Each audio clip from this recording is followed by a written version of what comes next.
Vamos a ir al libro de Segunda de Corintios, capítulo 12, versículo 20 al 21, 12, 20, 21 hasta el 13, 1, 4.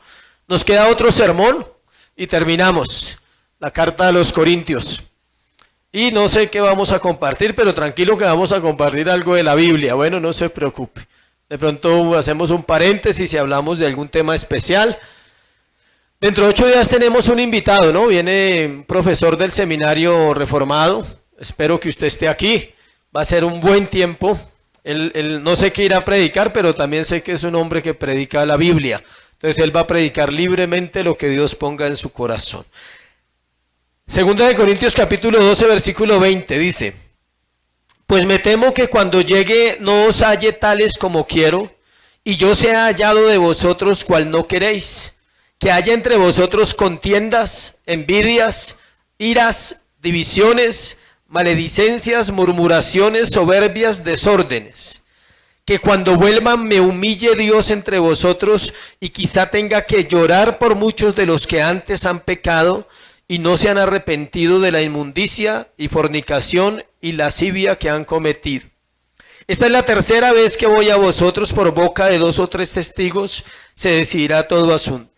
He dicho antes y ahora digo, otra vez como si estuviera presente, y ahora ausente lo escribo a los que antes pecaron, y a todos los demás que si voy otra vez no seré indulgente. Pues buscáis una prueba de que habla Cristo en mí, el cual no es débil para con vosotros, sino que es poderoso en vosotros. Porque aunque fue crucificado en debilidad, vive por el poder de Dios, pues también nosotros somos débiles en él, pero viviremos con él por el poder de Dios para con vosotros. Examinaos a vosotros mismos si estáis en la fe. Dejémoslo hasta ahí. Padre, hoy queremos darte gracias, Señor, por este tiempo, por tu palabra, tu verdad. Como dice el texto, examínanos, oh Dios, y conoce nuestro corazón. Y mira si en nuestra vida hay caminos de perversidad y guíanos al camino eterno. Sé trayendo luz y entendimiento a la iglesia, a mi corazón para predicar. Háblanos. Ahora habla con Dios y dile, háblame esta mañana. Quiero escuchar no la voz del predicador, sino la voz del Espíritu Santo que habla a mi ser, que me hace ver mi condición. Pero también quiero escuchar la dulce voz del Espíritu que me salva, que me perdona, que me lleva a vivir por gracia, siendo un pecador. Hoy bendecimos tu nombre en Cristo Jesús. Amén y amén. El patrón de la santificación. El otro tema se llama igual. El de la próximo, el que queda, o 2 que queden, es igual. El patrón de la santificación, visto desde varias maneras, lo vamos a predicar. Si hay una figura distorsionada en los tiempos que vivimos, es el papel de la iglesia y a su vez el papel de un pastor o de las personas que dirigimos la iglesia. En la cultura actual es visto como un gerente, como un recolector de fondos, como un animador de una reunión, como un maestro de ceremonias o como un psicólogo. La gente cree que el pastorado es eso, cree que la iglesia es eso. Muchos creen que la iglesia es un lugar donde usted viene a solucionar problemas. La buena noticia es que no es así. La iglesia es un lugar donde Dios, escuche, Dios pone a las personas salvas. Aquellos que han sido elegidos desde antes de nacer, Dios los pone en una iglesia para que se edifiquen, para que ellos sean formados en la fe, para que sean formados espiritualmente, para que conozcan los principios que necesitan conocer para una vida agradable a Dios. Nada de esto está en armonía con lo que la Biblia enseña, o sea, nada de eso es lo que un pastor es o una iglesia es. La función más importante de la iglesia, escuche, es la edificación del cuerpo de Cristo. Es que cada persona que asista conozca la Biblia, conozca las Escrituras, tenga la certeza que al leer la Biblia, Dios le habla. Que no solo necesita escuchar al hombre predicar, sino que tiene acceso ¿a qué? Al libro. Es el libro de la vida, se conoce de muchos nombres, ¿no? El libro de la vida, el libro de Dios, la palabra de Dios, la Biblia, el libro santo. Así se conoce la Biblia, con muchos nombres. Nosotros la conocemos como ¿qué? La palabra de Dios. Y sin duda es la palabra de Dios. Esa es la tarea de la iglesia, edificar a través de la palabra predicada. Es el poder de esa palabra que hace posible la santificación. Es el Espíritu Santo el que toma la palabra y la aplica a cada corazón. Al herido lo sana, al orgulloso lo humilla, al humilde lo exalta, al hombre que no cree le da fe, al que no se quiere arrepentir le convence de pecado. Eso hace la palabra. No lo hace el predicador, lo hace ¿qué? La Escritura. El Espíritu Santo tomando las palabras vivas y eficaces y poniéndolas en el corazón de las personas. La santificación en la iglesia produce madurez en el creyente para entender cómo Dios obra y cómo la iglesia debe dirigirse y debe sujetarse a esa verdad. La madurez espiritual contrasta con lo que vemos en la iglesia. El ideal es ese. Ese es el ideal de Dios, que todos los creyentes lleguen a una ¿qué? Madurez, a una perfección en Cristo Jesús. Aclaro algo, entendiendo que nunca dejaremos de ser ¿qué? Pecadores. Pero sí podemos pecar menos. Y sí podemos ser conscientes de que hay una manera de vivir que agrada a nuestro Señor. Vemos en la iglesia un interés que no es la santificación. ¿Cuál es el interés de la iglesia? No es madurar. El interés está centrado en la enfermedad, en problemas económicos, en dificultades conyugales y familiares y los asuntos políticos y sociales del momento. Hay gente que sabe más de política que de la Biblia. Hay gente que sabe más de enfermedades que de la Biblia. Entonces, el hombre se ocupa de aquello que le ocupa a su alma, pero no se ocupa ¿de qué? De la santificación. ¿Debe ocuparse de qué? De la santificación. Es lo que Dios manda. El papel de la iglesia no es que sus miembros se sientan más cómodos en un mundo en el cual son extranjeros y peregrinos. ¿Sí sabía eso? La iglesia de Cristo es extranjera y peregrina en este mundo. Va a estar un tiempo. ¿Cuánto tiempo? El que Dios ha establecido. Hay un tiempo en que la iglesia no va a estar, pero mientras la iglesia esté, ella es peregrina y pasajera. Ella no es permanente en la tierra porque va pasando. Los creyentes nacen, crecen, se santifican y ¿qué? Mueren. No es como las plantas, nacen, crecen, se reproducen y mueren. No, aquí es, se santifican y ¿qué? Y mueren. Para que la santificación y la madurez lleguen al creyente y a la iglesia, es necesario predicar lo fundamental. Y hoy vamos a hablar de cosas fundamentales. Esto se conoce como el ABC del Evangelio, lo que vamos a ver hoy. Es necesario saber que eso que vamos a compartir hoy se conoce básicamente como el patrón de la santificación. O sea que hay ciertas características para que una persona pueda santificarse, pueda llegar a esa madurez espiritual. Y para ello, el más importante de todos es el arrepentimiento. Son tres cosas que vamos a ver hoy. El arrepentimiento, la disciplina y la autoridad. Esas tres cosas son fundamentales, pero de las tres hay una sin la cual no se puede llegar a una santificación y se llama ¿qué? Arrepentimiento. Entendiendo primero eso, que sin arrepentimiento no hay salvación. Sabiendo también que es uno de los temas más malentendido por los creyentes. ¿Por qué? Porque se quiere separar del pecado. O sea, se quiere tratar el arrepentimiento sin el pecado. Entonces se quiere creer que con llorar basta, con reconocer basta, y el arrepentimiento no tiene nada que ver con eso.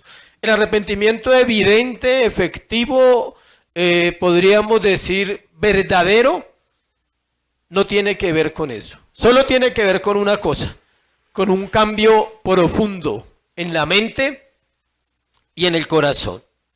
Las escrituras no saben las escrituras no saben de un arrepentimiento que no implique apartarse del pecado. Miremos Isaías 55:11. Isaías 55:11.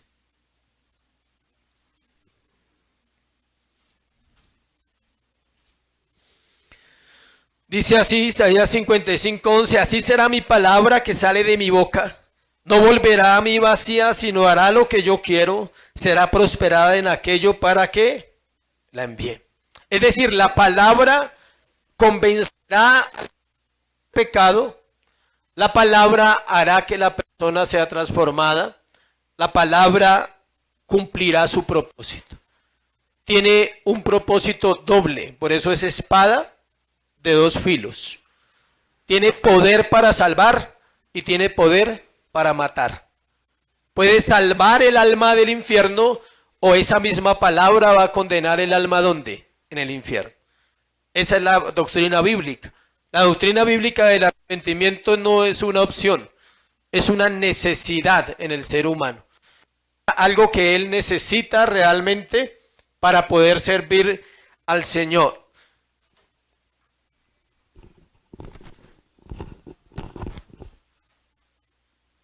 Estamos probando ese micrófono, toca mirar cómo lo cambiamos o hacemos algo porque se frena, pero en los domingos, entre semana ha funcionado muy bien, tal vez por el espacio, la gente también consume watts, entonces de pronto también puede ser no por ustedes, ¿no? Ustedes no son los culpables, sino que les explico que eso pasa con los micrófonos, pero sigamos. El arrepentimiento es el primer paso necesario en el proceso de santificación, porque el pecado inhibe el crecimiento espiritual, deja a la persona inmadura si no hay arrepentimiento. El pecado es cualquier cosa que desagrade a Dios y nada de lo que le desagrade puede contribuir en un proceso de santidad. El arrepentimiento, al igual que la fe, no es una experiencia de una sola vez, escuche eso, sino es el vivir del cristiano. O sea, usted no se arrepiente el día que vino a la iglesia y de pronto Dios le habló esa mañana porque el sermón estaba adecuado para usted, para sus situaciones. No, tal vez ese día se arrepintió, pero necesita arrepentirse el lunes, el martes y todos los días de la semana. ¿Sabe por qué? Porque todos los días pecamos. Y alguien dirá, pero yo no me doy cuenta. Peor, o sea, si no se da cuenta, pues está peor. El apóstol Pablo nos enseña la importancia de no vivir impenitentes, es decir, sin arrepentimiento. También cómo Dios usa la disciplina por amor para hacer volver a los que no quieren arrepentirse y cómo la autoridad de Dios debe ser respetada. La autoridad de Dios. La principal autoridad de Dios es ¿qué? La Biblia, la palabra, proclamada, predicada, enseñada, llegando al corazón de los creyentes. Entonces vamos a mirar esos tres asuntos. Por un lado el arrepentimiento, por otro lado la disciplina, por otro lado la autoridad. Pero obvio tenemos que hacerlo a la luz del contexto del pasaje que estamos estudiando.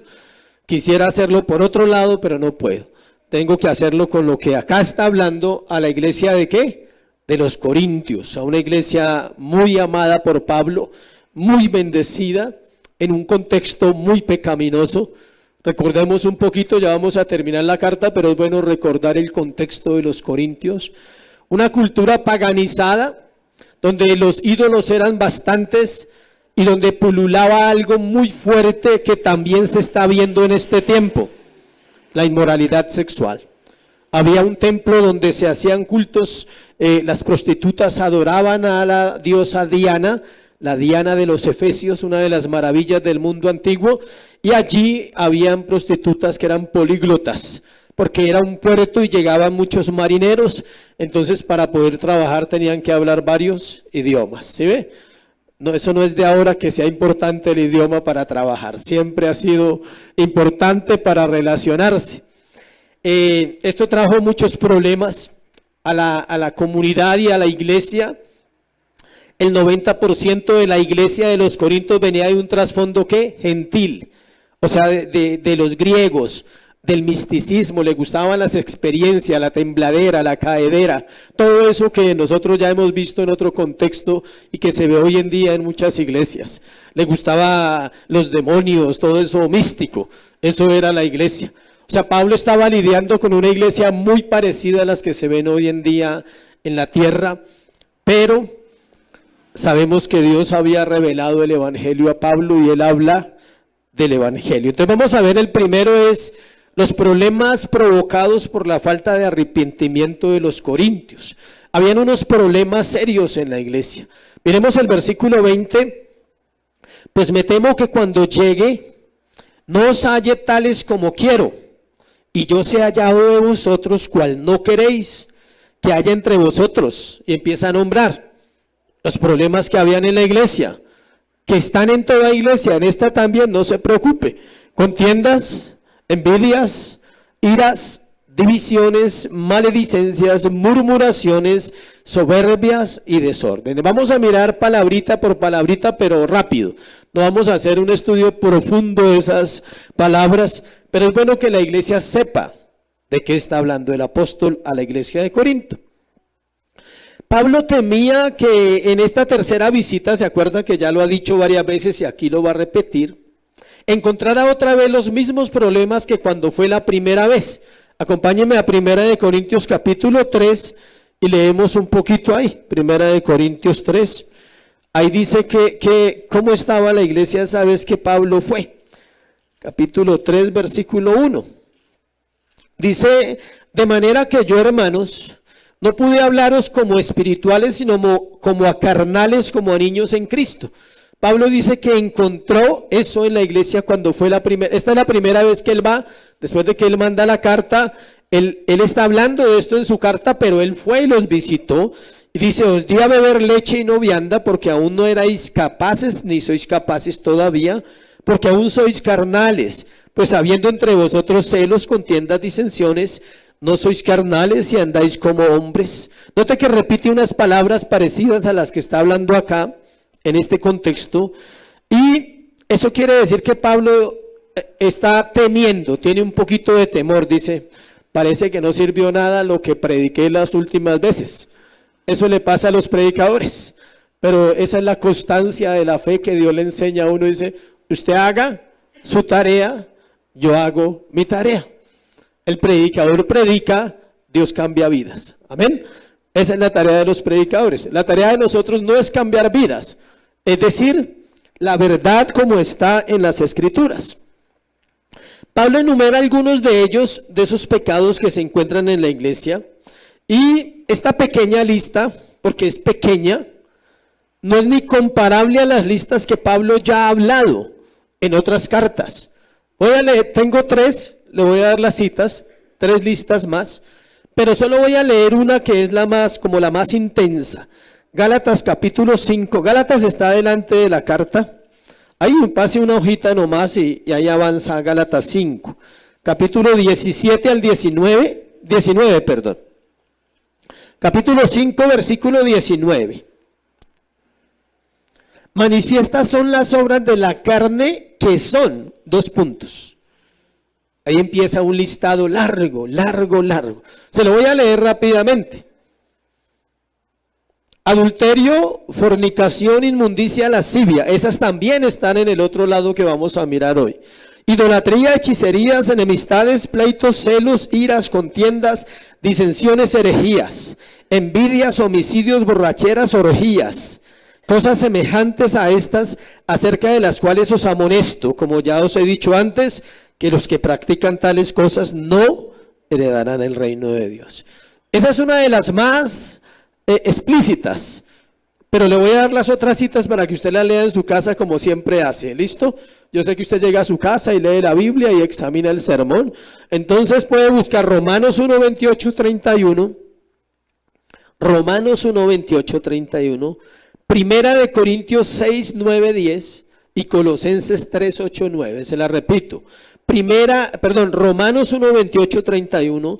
Primera de Corintios 6, del 9 al 10. Y Colosenses 3, del 8 al 9. Ahí encuentra listas parecidas, pero la de Gálatas es completísima. En este caso, escuche, Pablo está hablando de pecados que tienen que ver con conflictos personales, con los conflictos personales que habían en la iglesia. Estos pecados que nombra deben ir desapareciendo de la vida del creyente que se va santificando. O sea, es normal que hayan contiendas, es normal que hayan murmuraciones, divisiones, maledicencias, todo eso. Pero no puede ser el patrón de la iglesia. El patrón debe ser ¿qué? La santificación. Vamos a hablar una por una rápidamente. Contiendas, empecemos ahí donde dice contiendas. Estamos en versículo 20. Pablo ya había hablado de eso y deja claro que es una característica de los incrédulos y había amonestado a los romanos que las dejaran. Las contiendas son las peleas entre hermanos, entre uno y otro, y eso sucede a veces por situaciones que se presentan dentro de la iglesia. Un consejo que nosotros le damos a los creyentes, y hoy se lo recuerdo a toda la iglesia: no hagan negocios entre ustedes si no se conocen.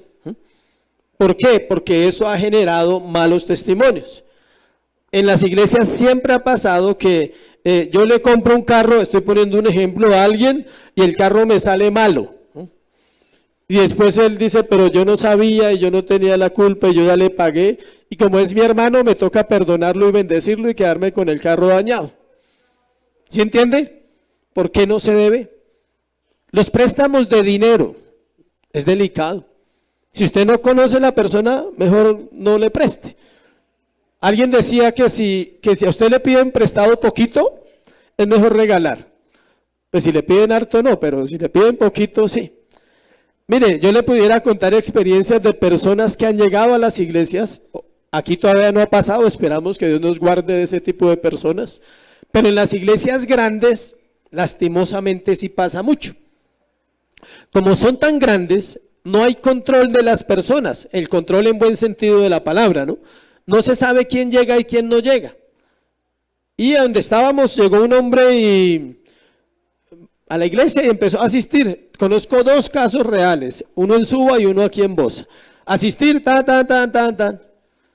y de un momento a otro se fue de la iglesia, duró como 6 meses y se fue. Y empezó a llegar la gente donde el pastor y fulano, pero ese era re fiel. Todos los domingos eso levantaba las manos, cantaba de paño, una elegancia del Señor, ¿sí? Eso hablaba la Biblia. Cuando empiezan a pastor y fulano, no lo hemos vuelto a ver. No es que me quedó debiendo 400 y el otro no, a mí 600. ¿Sabe cuánto quedó debiendo? Como 8 millones de pesos. O sea, vacunó a todo el mundo. Estaba peor que el COVID. O sea, vacunó a todo el mundo. Eso fue real. Y en Suba también pasó. Entonces se recomienda en la iglesia que présteme 10,000. Mire, se lo regalo, no se preocupe, ¿sí? Présteme 1,000,000. No puedo, no puedo. Sí, no, yo no manejo esas cantidades, o sea, yo no manejo esas cifras, ¿sí? Pero en serio hay que tener cuidado. ¿Eso genera qué? Contiendas. Ah, pero usted me lo recomendó, el hermanito fulano le recomendó al otro hermanito, entonces es delicado el asunto. Luego dice envidias.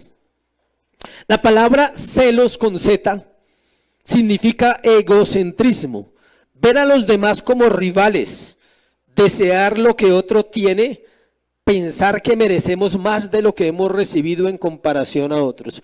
La envidia es hija de Satanás, dicen por ahí los grandes teólogos. Es hija absoluta de la codicia, la avaricia. Escuche, si no somos contentos con lo que tenemos, es como no amar a Dios. Dios nos dio una esposa, no más. Si no es contento con ella, usted tiene un problema de envidia porque puede desear la esposa de otro. Dios nos dio una cara, o sea, ¿sí? Un cuerpo, hay que estar felices con esas cosas. Son cosas a veces muy pequeñas, pero en la iglesia pasa. A veces se envidia porque otro creyente prospera, porque le va bien, porque tiene mejor vida que nosotros económicamente. Entonces yo tendría que envidiar a muchos acá. Sí, porque nosotros no llevamos una vida normal, o sea, ¿sí? No tenemos nada, gracias a Dios. terrenal, pero tenemos todo, porque tenemos ¿a quién? A Cristo. ¿Sí ve? Entonces, a veces quisiéramos la vida de otro, en cualquier aspecto, no estoy hablando solo económico. A mí me pasó, yo les he contado, en los primeros años de mi vida era un inconforme total. Todo me dolía, todo me hería, todo me hacía daño, todo era molesto para mí. Si un hombre llegaba con la esposa y los hijos, yo me sentía mal, porque yo llegaba solo con mis hijos. Si un hombre llegaba bien vestido, yo me sentía mal, porque me vestía terrible. Si un hombre hablaba bien, yo me sentía mal, porque yo hablaba terrible. ¿Sí ve? Yo hablaba como un ñero y él hablaba como un predicador. Yo decía, uff, pero ¿por qué? O sea, ¿por qué me tocó este karma a mí, esta vida? O sea, así pensaba yo usaba esas palabras, porque pensaba y era muy envidioso en aspectos quizás que a veces no parecen que uno fuera envidioso, ¿sí? Y con la famosa frase, no, a mí me da igual, a mí todo me resbala, a mí todo me... Yo soy fresco. ¿Sí? No, no somos tan frescos, iglesia. Nos molestan cosas, es más, a veces nos molesta porque a otro le vaya bien. Pero no es porque a otro le vaya bien, es porque no entendemos, no tenemos contentamiento, no tenemos claras las cosas con el Señor. Iras. La palabra iras viene de la palabra tumos, con H, tumos, que significa rabias o iras violentas. Es la ira que estalla en un instante, es ese mal genio que usted está bien y de un momento a otro, no soy yo cuando me transformo. O sea, David Banner, para los más antiguos, el hombre increíble, no soy yo. O sea, se rompe la ropa, se rompe las vestiduras, se la rasga de la ira, ¿sí? Entonces, acá no está hablando de un mal genio suave y de una molestia, una pequeña discusión, no. Aquí está hablando de las personas que pueden perder el control. Y parece que en Corinto habían de esos, que perdían el control porque el uno era de Pablo, el otro era de Pedro, el otro era de Apolos, y a mí no me gusta Pablo y a mí sí me gusta Pablo. Y se agarraban, me imagino que hasta de los pelos de la ira. Entonces, esa iglesia era especial. Era lo que sentían los fariseos. Mire la comparación que hacen. Era lo que sentían los fariseos cuando el Señor predicaba. Miremos Lucas 4:28 para ver la ira un poquito. Lucas 4:28. Y muchos leprosos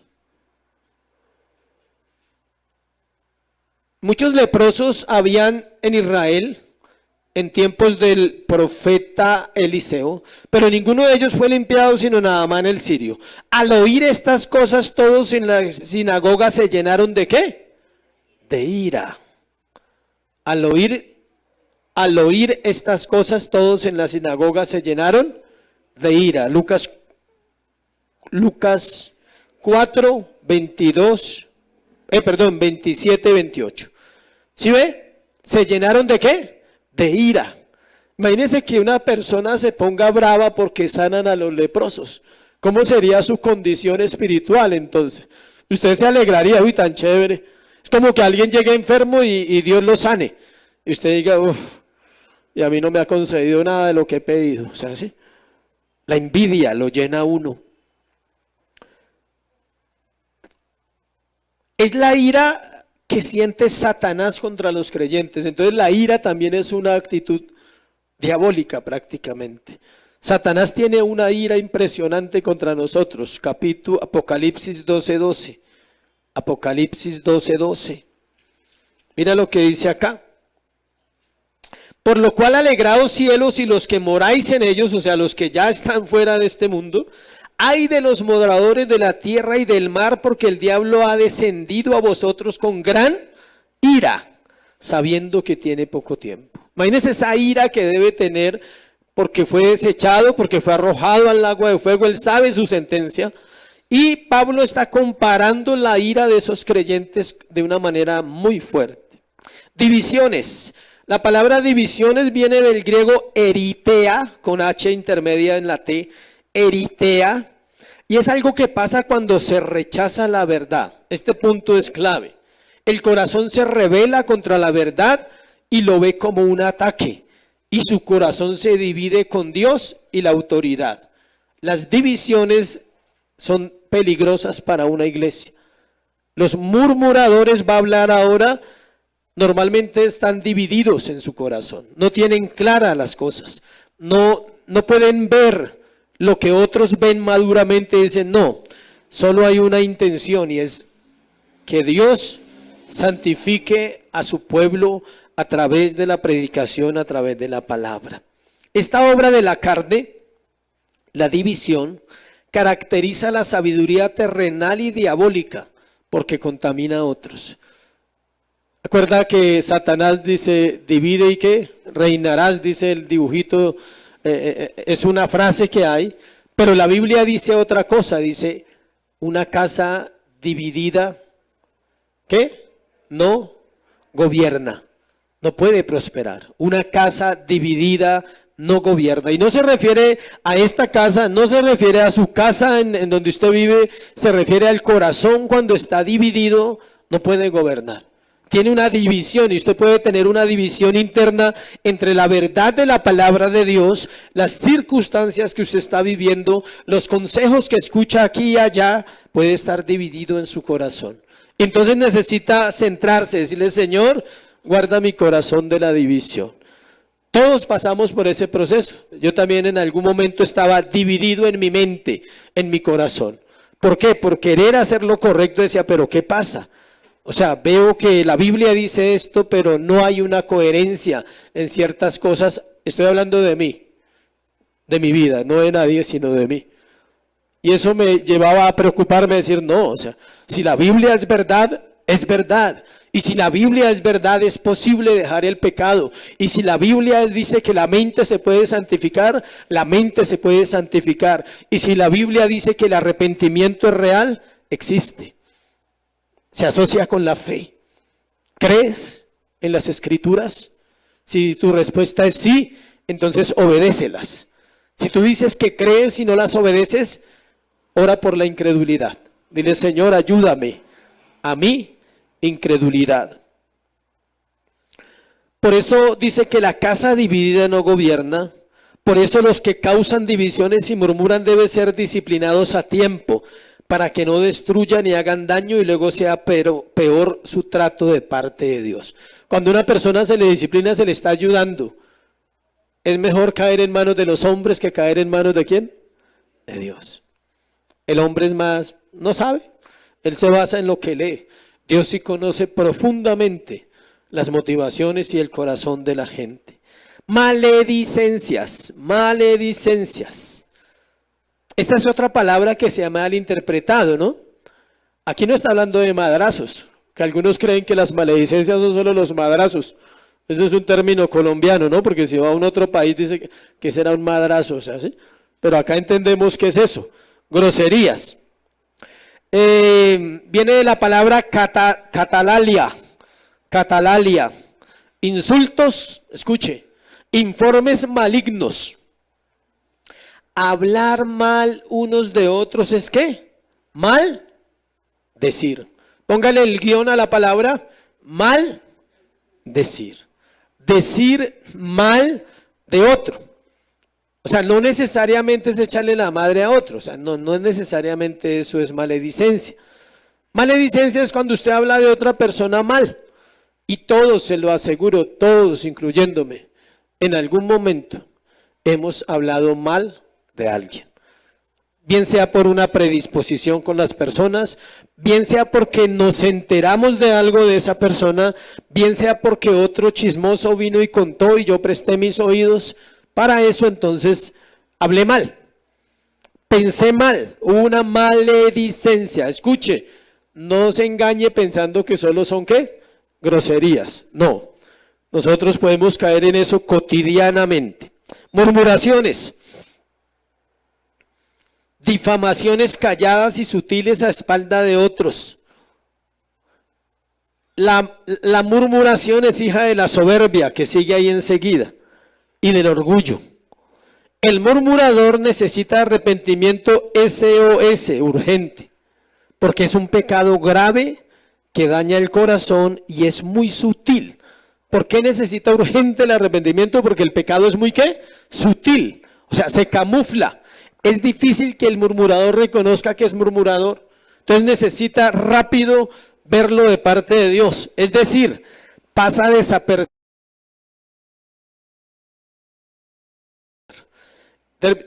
La soberbia es equivalente al orgullo, la altivez y desórdenes. En este caso es sencillo, es el resultado de todos los anteriores. O sea, una persona termina así, con una vida ¿qué? De desorden. No puede uno ordenar sus ideas, dice la Biblia, porque hay ¿qué? Tinieblas. 2, no puede ordenar su vida, no puede ordenar su casa, no puede ordenarse en su parte laboral, no puede ordenarse en ¿qué? En nada, porque hay tinieblas en su mente y en su corazón. Escuche, la persona puede ser muy buena gente con los hombres. Usted puede conocer personas que no tienen una de estas características, las puede tener todas. Y escuche, puede seguir siendo muy amable y muy buena gente con todo el mundo. Pero necesita arrepentimiento, porque el problema es que no conoce nada de su propia vida. Usted puede saludar a una persona que sea muy buena gente con usted, muy amigo, muy amable, y tener estos problemas ¿dónde? En el corazón. Envidias, maledicencias, murmuraciones. Versículo 21, ahora Pablo se refiere a él mismo diciendo que quizás, él dice, cuando vuelva me humille Dios entre vosotros. ¿Sí entiende esa frase? Y que cuando vuelva me humille Dios entre vosotros. O sea, él dice, de pronto tenga que ser humillado otro poquito porque no hay fruto de nada. Y tenga que llorar por muchos de los que antes han pecado y no que se han arrepentido. Y nombra otros 3 más fuertes. Primero nombró los suaves entre comillas. Primero se fue por lo suave. Pero ahora nombra algo más fuerte, dice, la inmundicia, la fornicación y la lascivia. Estos 3 pecados destruyen la pureza de una iglesia. Por eso se insta a las personas a ordenar sus vidas como pareja. Por eso se insta a los jóvenes a guardarse de la impureza sexual. Por eso se insta a los hombres a guardarse de la pornografía, de la infidelidad en el adulterio en sus ojos. Estos 3 pecados han destruido iglesias. De hecho, al atacar a una cabeza, la iglesia puede ser destruida. Porque los pecados más escandalosos son los pecados ¿qué? Inmorales. Romanos 1:24, mírenlo ahí antecitos. Devuélvase unas hojitas. Romanos 1:24. Dice, por lo cual también Dios los entregó a la inmundicia en las concupiscencias de sus corazones, de modo que deshonraron a Dios, de modo que deshonraron entre sí sus propios cuerpos. Hay mucho para ese versículo. 1, Dios los entrega, no la iglesia, Dios entrega a las personas ¿a qué? A la inmundicia. 2, dice que en las concupiscencias de sus corazones, o sea, les concedió lo que querían. Siempre estaba ahí. Por eso uno debe cuidarse como creyente, hombres y mujeres, de los deseos pecaminosos. Debe reconocerlos a tiempo como pecado y decir, perdóname, Señor. No puedo desear esas cosas. No puedo sentir lo que estoy sintiendo, es incorrecto en mi corazón. Porque si no, se alimenta un deseo interno. Y tarde o temprano, escuche bien, iglesia, Dios se lo va a conceder. Entregando a las personas a la propia concupiscencia. Dios no lo tienta. Siempre deseó eso y le dice, Señor, está bien, es tu deseo, no hay problema. Hasta que aprendas. Si es salvo, aprende. Si no, ahí se queda. ¿Sí ven la diferencia? Al final les voy a hacer una reseña cortica del arrepentimiento, de lo que es el verdadero arrepentimiento y cómo piensa un santo y cómo piensa un incrédulo en cuanto al pecado. Al final se lo hago.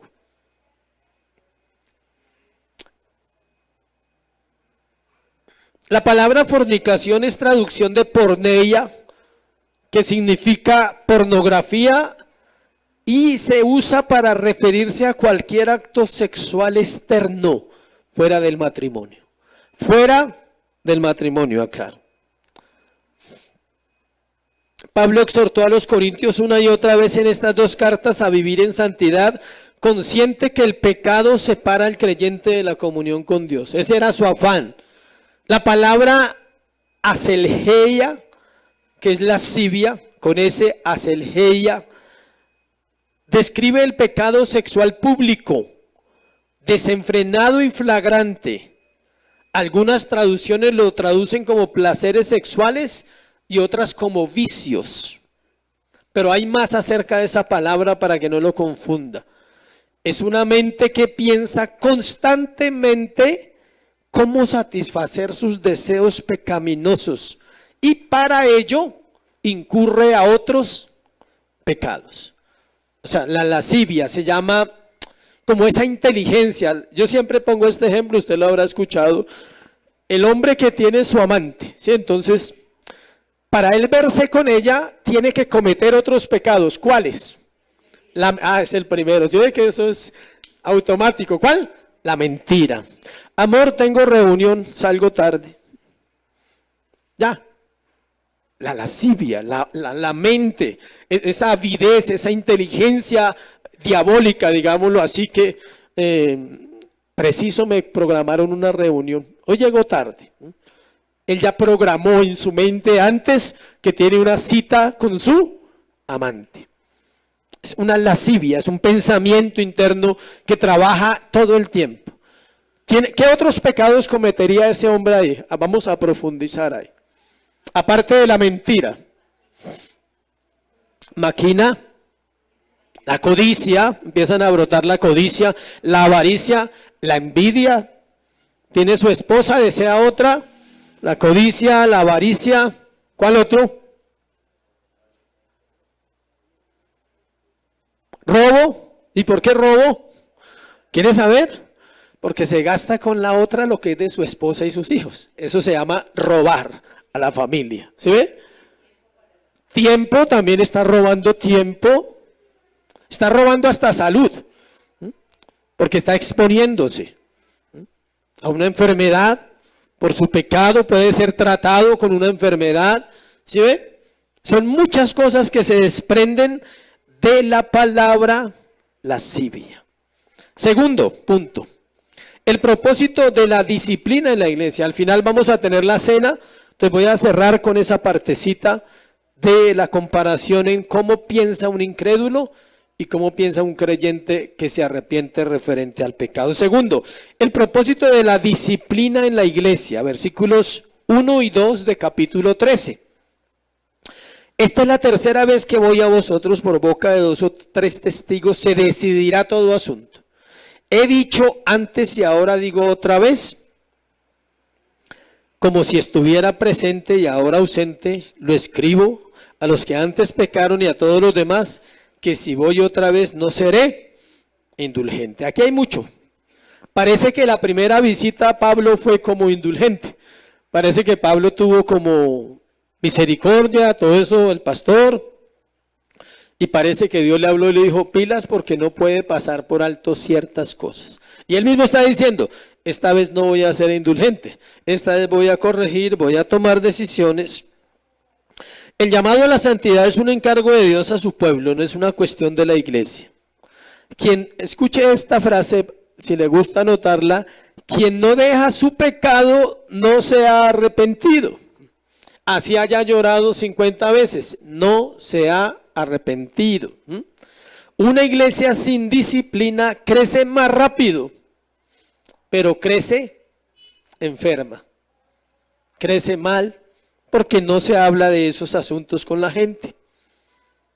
Versículo 13 dice que se necesitaban testigos para decidir un asunto. Es el mismo método que Jesús usó en los evangelios. Cuando alguien está dispuesto a recibir con un corazón correcto la disciplina, se debe llamar testigos para ayudar en el proceso de santificación, para que quede claro que la intención es ayudarle a la persona, no rechazarlo y hacerle daño. Dentro de la iglesia los creyentes también pueden ayudar a la santidad. O sea, no es la tarea del pastor solamente saber quiénes están viviendo mal, hablarles, ayudarles. Es su tarea como iglesia también.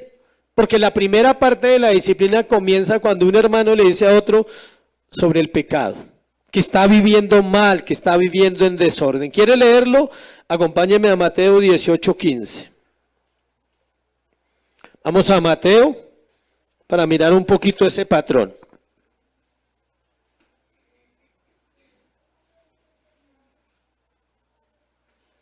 Mateo 18:15 dice, por tanto, si tu hermano peca contra ti, ve y repréndele estando tú y él solos. Si te oyere, has ganado a tu hermano. O sea, si usted ve a algún hermano que ha fallado, puede decirle, no estás viviendo conforme a la palabra. ¿Sabe por qué no lo hacemos normalmente? Porque también estamos viviendo mal. Entonces, no, pero si le digo, él me saca lo otro. O sea, entonces, por eso se necesita una vida en santidad, una vida íntegra para decirle, lo que estás haciendo no está bien. Revisa tu corazón. Escuche, si la persona atiende a su hermano, a cualquiera de la iglesia, no hay necesidad de más. Con eso es suficiente porque la persona dice, uy, sí, gracias por decírmelo, mire, voy a orar, voy a estar pendiente de eso de mi corazón y ya. Y si él cambia su actitud, quiere decir que él tuvo un ¿qué? Arrepentimiento interno solo. No necesitaba que una autoridad le dijera. Por eso a veces uno les dice a ustedes cosas sin necesidad de una disciplina, sino que miren esto, que miren aquello, y ustedes deben ir mirando ese proceso. Luego dice, mas si no te oyere, en Mateo, toma un contigo a uno o dos, para que en boca de 2 o 3 testigos conste toda palabra. Y ese capítulo de Mateo 18, del 15 hasta el 22, nos muestra el proceso disciplinario. La iglesia que no disciplina es dañina para sus miembros. Le está haciendo daño a las personas, porque no les hace ver la seriedad del pecado y las consecuencias que ese trae. O sea, si usted cree que viene a la iglesia y todo está bien y nadie le dice nada, usted se está haciendo daño y la iglesia le está haciendo daño. Cuando dice la frase en Corintios que si voy otra vez no seré indulgente, la palabra indulgencia es dejar pasar las cosas. O sea, Pablo había dejado pasar algunas, pero se había dado cuenta que no servía, que era necesario confrontarles. ¿Por qué las dejan pasar o por qué se dejan pasar ciertas cosas? Para que las personas no se molesten, para evitar conflictos o por temor a que se vayan. Esos son los motivos, no hay otro motivo. Cuando alguien conoce a Dios, escuche, y conoce su palabra y realmente es una persona que ha nacido de nuevo, procura agradar a Dios, aunque eso le cueste relaciones. Aunque tenga que dejar a fulano, a sutano, él se esfuerza y dice, yo quiero agradar a mi Señor. Aunque lo tilden de legalista, él sabe que no es así. Aunque amando más, ¿sé qué? Sea amado menos. Las personas que pasan un proceso de disciplina se restauran con Dios. Es inminente ese cambio. O sea, una persona que pasa un proceso correcto, él se restaura con Dios. ¿Por qué? Porque el Espíritu Santo lo lleva a una convicción de arrepentimiento. Uno, porque él no vive del qué dirán. Escuche. No le interesa qué piense la iglesia, le interesa qué piensa quién, Dios. Escucha, a él no le importan las consecuencias, le importa qué, su relación con Dios. Esa es la diferencia. Ahora lo amplío más. Esas personas se restauran, aprenden la lección. Son lecciones únicas.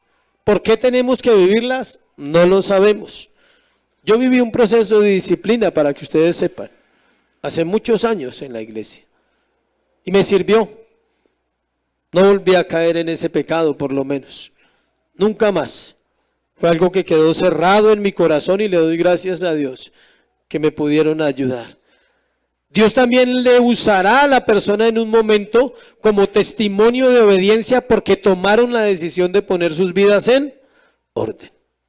Usted tiene dos opciones: poner su vida en orden delante de Dios o huir de delante de Dios. Pregunta: ¿usted puede huir de delante de Dios? Nunca puede huir.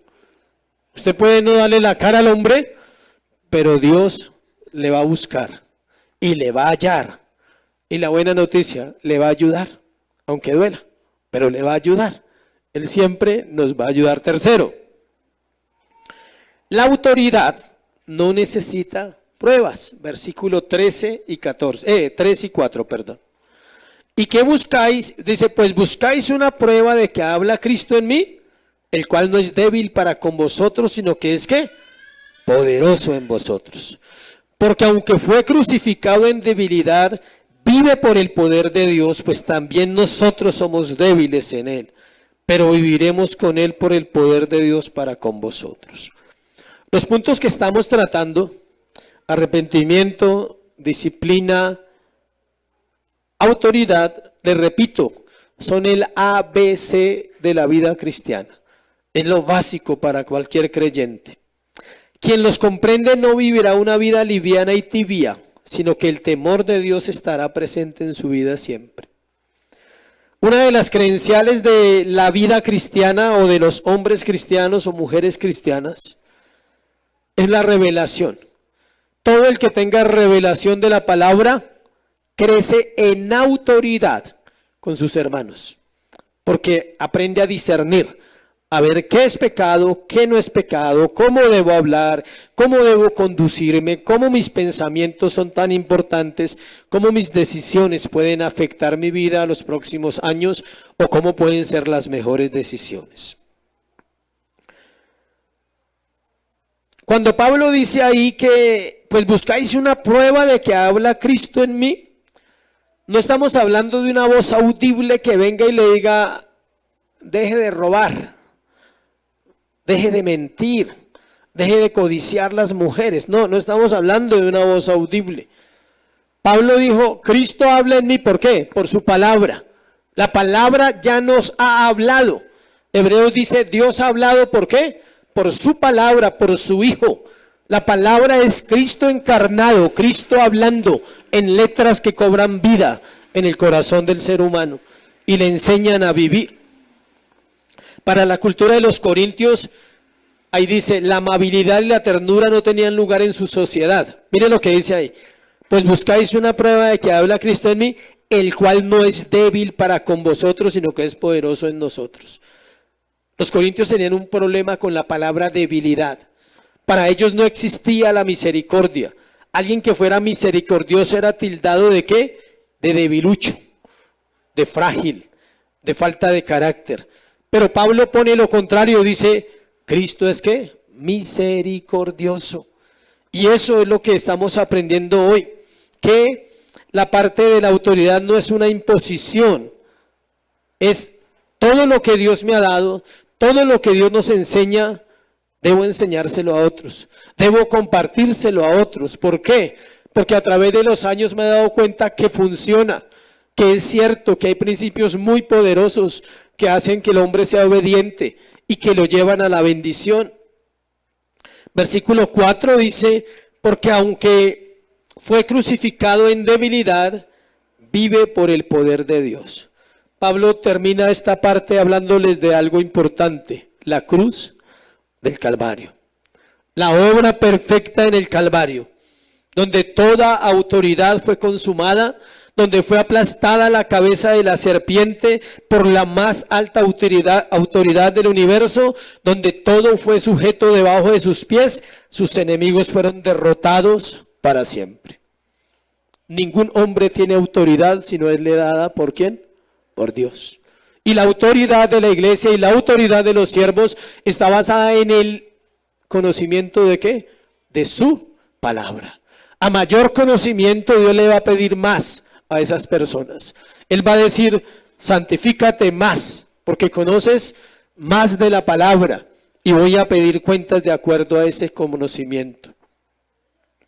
El pecado, la muerte, Satanás, el infierno quedaron sujetos a la autoridad de Cristo y están sujetos a Cristo. Les repito, el pecado fue destruido, la muerte fue destruida, Satanás fue condenado, el infierno fue destruido o fue decretado. ¿Quién iba a estar allá? ¿Todo por qué? Por la muerte de Cristo. Vamos a mirar una parte que está en Filipenses 2:9, unos textos que nos hablan de eso. Antes de terminar, Filipenses 2:9. Por lo cual Dios también lo exaltó hasta lo sumo y le dio un nombre que es sobre todo nombre, para que en el nombre de Jesús se doble toda rodilla de los que están en los cielos y en la tierra y debajo de la tierra, y toda lengua confiese que Jesucristo es el Señor, para la gloria de Dios Padre. Toda lengua, vivos, muertos, los que no han nacido, los que van a nacer, los que están en el Hades esperando el juicio, los que están en el paraíso esperando el juicio, ellos se van a doblegar. Todas las rodillas van a decir: tú eres la única autoridad de este mundo. Tú eres la única autoridad del universo, de la tierra. Primera de Corintios 15. Capítulo 15, versículos 3 y 4. Primera de Corintios 15, 3 y 4.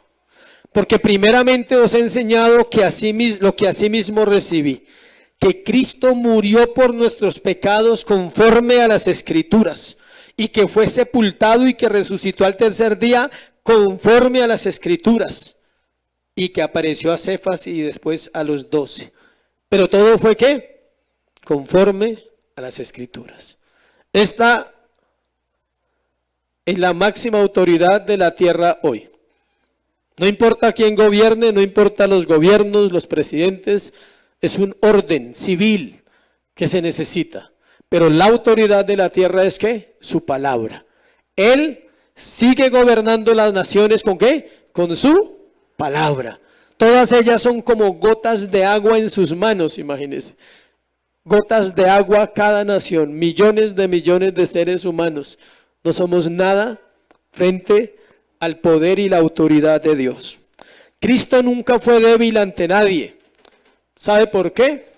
Porque lo débil de Él es poder. O sea, lo más débil que usted pueda pensar de Dios es demasiado poderoso para entenderlo. Que usted diga, uy, esa ternura, esa amabilidad, ¿sabe qué hacía? Rompía los corazones. Lo que se veía de debilidad ante los ojos humanos era el poder de Dios actuando en los pecadores, con gracia, con amor y con misericordia. Este es un aspecto que se batalla en la gran mayoría de creyentes, el entender la autoridad. Debido al desconocimiento de Dios y de la palabra, los lleva a no sujetarse a hombres que fueron puestos por Dios para ser útiles a la iglesia. Los corintios batallaban con sujetarse a Pablo. Ellos lo veían débil, ¿se acuerda que hablamos? No, pero ese viejito viene ahí a hablar. O sea, sí.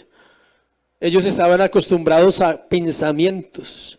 La mente, el inteligente, venían de los griegos. Yo solo sé que nada sé. Pienso y luego existo. Y él viene y les dice que un hombre resucitó entre los muertos y murió en una cruz para perdonar sus pecados. Y ellos decían, uff, ese está loco, o sea, eso no puede ser así. Háblenos de cosas que podamos ver, de cosas que podamos palpar, ¿sí? Como los filósofos, ellos venían de Platón, Aristóteles, Sócrates, todos esos. Y ellos eran una generación muy mística. Concluimos entonces que la iglesia debe vivir bajo ese patrón llamado santificación.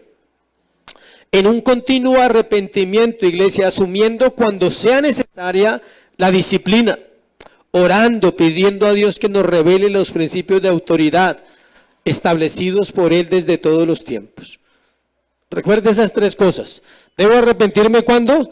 Todos los días, cuando ore y cuando busque a mi Señor. Debo aceptar cuando sea necesaria la corrección y la disciplina que Él trae a mi vida.